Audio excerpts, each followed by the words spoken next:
السلام علیکم ویورز، کیسے ہیں آپ سب؟ امید ہے کہ آپ سب ٹھیک ٹھاک ہوں گے اور میں بھی الحمدللہ بالکل ٹھیک ٹھاک ہوں۔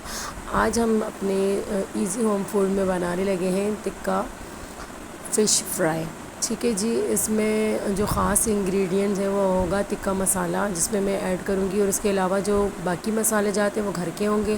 یہاں جی 8 سے 9 یہ بلیک پیپر ہیں، اور اس کے علاوہ 3 سے 4 لونگیں ہیں، 2 چمچ کٹی ہوئی مرچیں، 2 چمچ زیرہ، 2 چمچ ثابت دھنیا اور 2 چمچ ہی کسوری میتھی۔ ٹھیک ہے جی، اس کے علاوہ میں نے فش یہاں دھو کے اس پر سب سے پہلے میں نمک ڈال رہی ہوں۔ اس کے علاوہ یہ جو ہمارے مسالے تھے ان کو پورا بالکل فائن نہیں کرنا ہے، ہم نے تھوڑا سا دردڑا رکھنا ہے۔ اس مسالے جات کو بھی ہم فش پہ لگا لیں گے،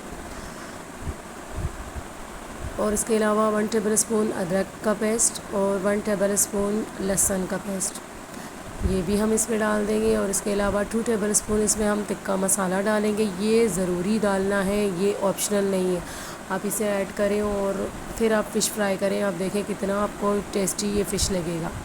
اس کے علاوہ یہاں میں نے 2 ٹیبل اسپون آئل ڈالا ہے، یہ بھی مسٹ آپ نے ڈالنا ہے، اور آپ نے 1 لیمو نچوڑ کے ڈالنا ہے، اور یہ بھی بہت ہی ضروری ہے۔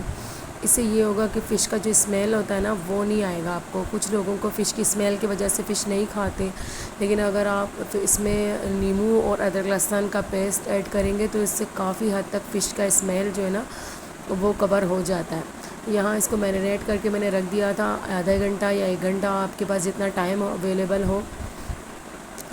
تو اس کے علاوہ اب جو ہے جب میرینیٹ ہو چکا تھا، اس سے 1 گھنٹہ ہو چکا تھا، تو پھر میں نے یہاں فرائی کر رہی ہوں اس کو۔ آپ دیکھ سکتے ہیں کہ اس جو مسالے جو ہم نے لگایا تھا اس سے کتنا پیارا اس پہ گولڈن کلر آیا ہے۔ تو یہ جی فش فرائی کا ریسیپی تھا، آپ ضرور اس کو ٹرائی کیجئے۔ اگر آپ کو پسند آئیں میری ریسیپی تو پلیز سبسکرائب اینڈ لائک ضرور کیجئے۔ اللہ